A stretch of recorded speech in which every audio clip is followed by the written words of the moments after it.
Acumulación originaria del capital. Desde un principio, Karl Marx plantea que para la existencia de una acumulación capitalista, fue necesaria una acumulación originaria previa, dado que es necesaria para la producción capitalista, una masa de capital abundante en propiedad de los capitalistas. Así es como hace la analogía entre la acumulación originaria y el pecado original. Mientras que Eva muerde la manzana y lleva el mal al resto de los humanos, la acumulación originaria es el causante del sistema capitalista, es el que da comienzo.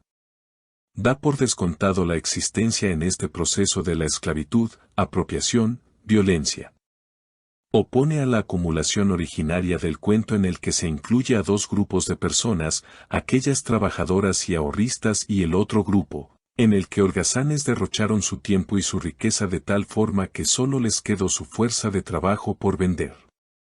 El capital no es la mercancía, ni el dinero, el capital se produce cuando los dueños de la mercancía y el dinero, propuestos a explotar ese valor, se encuentran con obreros libres que solo tienen para vender su fuerza de trabajo. Obreros doblemente libres. Por un lado no son medios de producción, como eran los esclavos, pero tampoco cuentan con medios de producción. Son libres y desheredados. Esta disociación de los medios de producción para con los productores directos es la llamada acumulación originaria, que se irá ampliando a medida que el sistema capitalista esté en marcha. Es fundamental en este sistema, es fundadora. Para que este proceso suceda, se le quitó a la servidumbre todas las garantías que el señor feudal le otorgaba, así como al señor feudal se le quitó toda su riqueza. La servidumbre sin medios de producción y sin garantías se vio obligada a vender su fuerza de trabajo. La esclavitud pasó de ser esclavitud a explotación capitalista. En la etapa previa, en realidad, la servidumbre había casi desaparecido. Lo que quedaban eran campesinos libres que trabajaban la tierra. Trabajaban la tierra para los terratenientes y eran verdaderos asalariados. La característica principal era la división del suelo en la mayor cantidad de tributarios posibles. El señor feudal era más poderoso cuanta más gente trabajaba en su tierra. Para fines del siglo XV se produce una gran alza del precio de la lana y el campo se vuelve tierra para ovejas. Esto es el desencadenante de un proceso de apropiación de las distintas tierras, feudales, comunales, públicas y de las iglesias. Además, la suba de las rentas y la caída del precio de la labranza hacía imposible a los campesinos sostenerse. Pueblos campesinos empezar a desaparecer, a ser sostenidos por mucha menos gente, mientras que muchas de esas personas iban a trabajar como proletariados a la ciudad, convirtiéndose en capital.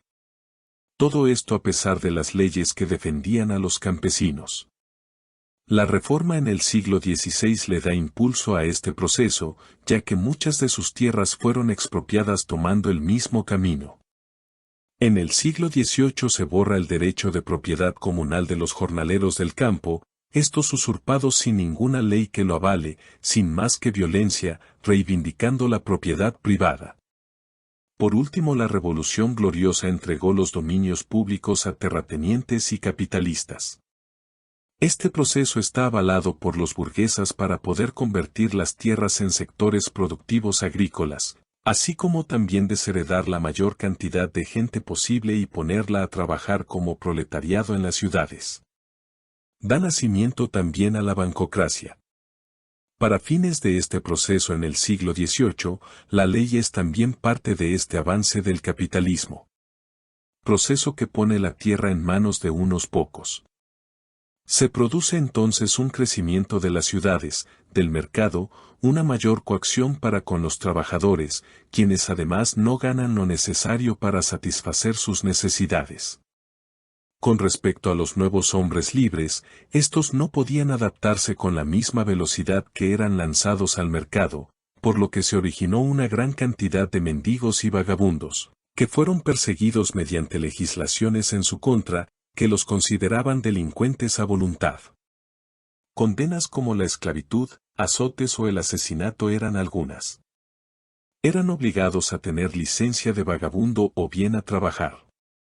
Es decir que luego de su expropiación, los excampesinos eran o bien llevados a la explotación, o bien maltratados por ser vagabundos, pero sin intención alguna.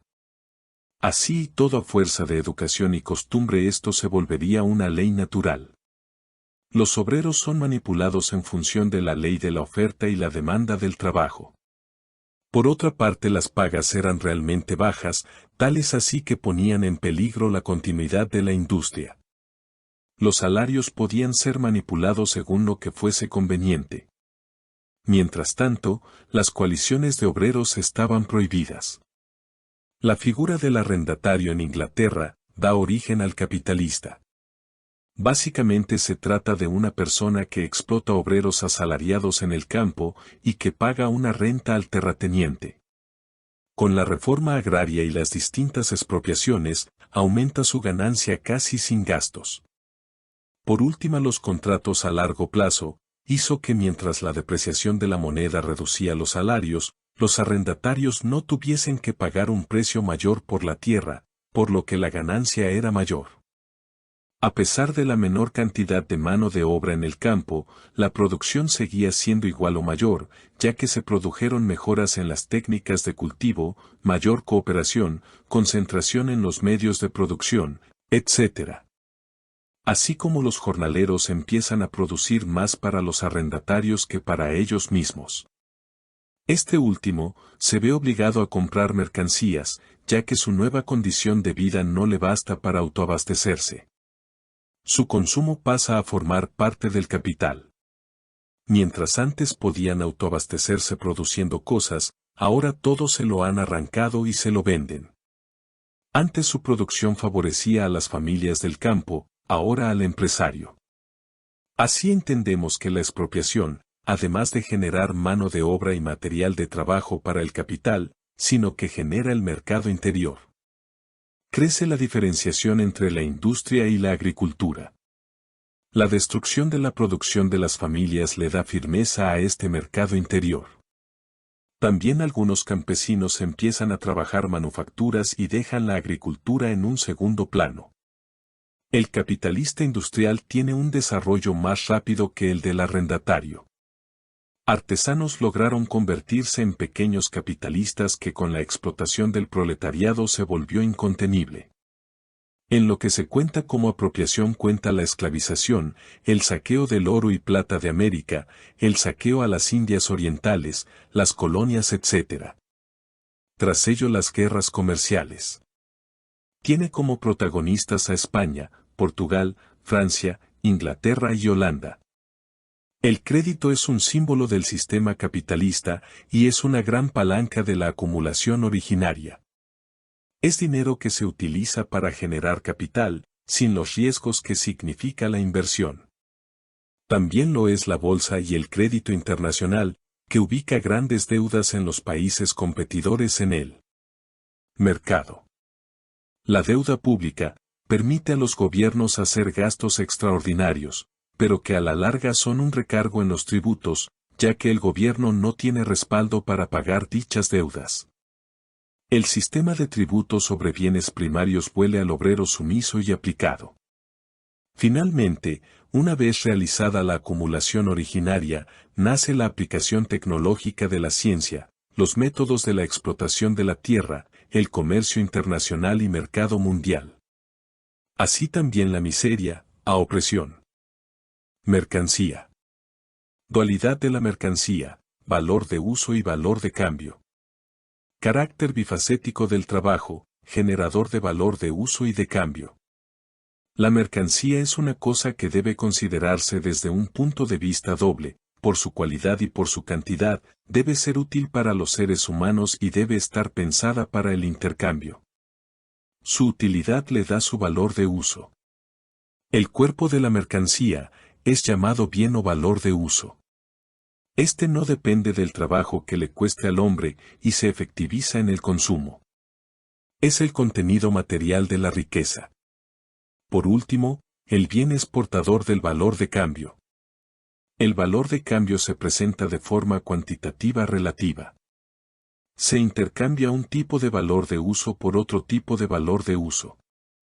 Cada mercancía para poseer valor de cambio debe tener algo que la diferencie del resto de las mercancías. En cuanto las mercancías se equiparan para ser intercambiadas, se infiere que hay algo en común entre ellas. Son reducibles a una tercera. Se llega a esa tercera a partir de su extracción de su valor de uso. El valor de uso les da a las mercancías una diferencia en cuanto a la cualidad. Una vez abstraído, nos queda su valor cuantitativo, su valor de cambio, que es siempre igual si las comparaciones están hechas en buena proporción. Una vez realizada la abstracción, lo que nos queda es trabajo humano indiferenciado, una sustancia social. El valor de cambio es en definitiva la forma de expresar su valor. El valor de uso solo tiene valor en tanto el trabajo humano indiferenciado está objetivado en el bien. Entonces el valor de cambio se mide por la cantidad de sustancia generadora de valor, por las horas trabajadas. A su vez se pueden dividir en medidas temporales. No existe trabajo humano más valioso que otro, independientemente de la pereza o la destreza del que lo produzca, ya que lo que se tiene en cuenta a la hora de dar un valor de cambio es el tiempo de trabajo socialmente necesario para producir el bien. Es decir, un bien que se produce en condiciones normales de producción y destreza. Así, las mercancías que tienen un tiempo de trabajo socialmente necesario igual, valen lo mismo. Son una medida de tiempo solidificado.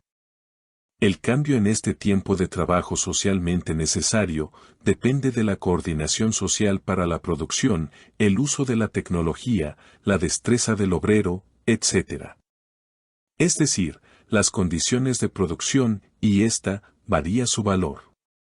A más fuerza productiva, menor valor, y viceversa. Salvedades: una cosa puede tener valor de uso y no tener valor de cambio, ya que no tuvo trabajo humano. Es el caso del aire, la tierra virgen. También puede tener trabajo humano y no ser mercancía, ya que puede ser utilizada para el autoconsumo. Una mercancía debe estar pensada para el intercambio, como ninguna puede ser mercancía sin ser valor de uso, eso es trabajo inútil, no genera valor. Si bien los trabajos pueden tener un valor de cambio igual, su trabajo tiene que ser cualitativamente distinto, si no las mercancías no podrían ser intercambiables, es decir, tienen que ser trabajos distintos. Es por esto que existe una división social del trabajo, para generar mercancías cualitativamente distintas, diferenciados por género, familia, variedad, etc. División indispensable para la generación de mercancías. El trabajo es la forma que tiene el hombre de mediar con la naturaleza y es indispensable para su existencia. El trabajo y la naturaleza forman el valor de uso de las cosas. Existe lo que se llama trabajo simple, que es el gasto de trabajo que cualquier hombre sin desarrollo especial puede realizar. El trabajo potenciado equivale a muchos trabajos simple. El trabajo potenciado, en el sentido del valor, no representa más que mucho trabajo simple. El valor que estos trabajos envuelven es imperceptible y por eso la sociedad lo toma como una tradición. Al cambiar la fuerza productiva, el valor de la fuerza de trabajo no cambia. Sin embargo, puede producir más, o menos, valor de uso en el mismo tiempo. El valor de cambio es algo puramente social, y puede ponerse de manifiesto en su relación con otras mercancías. Hay distintas formas de valor, y tras ellas se esconde la génesis de la forma dineraria. Marx realiza un apartado para cada una de ellas. El carácter fetichista de la mercancía. Marx ve en la mercancía un carácter místico, que no proviene de su valor de uso. Cuando los hombres trabajan, su trabajo adquiere una forma social. ¿Qué es el carácter enigmático que diferencia al producto del trabajo? Hay una relación social entre los productos al margen de los productores. Estos están revestidos de lo social, no tienen nada que ver con la naturaleza. Esta relación fantasmagórica es la relación que existe entre las personas. Las mercancías parecen tomar vida propia. El fetichismo es eso que se une a partir de la producción de las vidas humanas. El conjunto de los trabajos independientes es el trabajo social global. Y las características sociales del trabajo solo se representan cuando hay intercambio. En su comparación con la sociedad de la Edad Media, plantea que ningún siervo ignora que lo que produce es fuerza de trabajo para el servicio de su señor. En su relación con el Señor, las relaciones personales no aparecen disfrazadas de mercancías. En la forma de relacionarnos que tenemos los hombres entre nosotros y con las mercancías, Marx ve lo fantasmagórico, lo fetiche de la mercancía.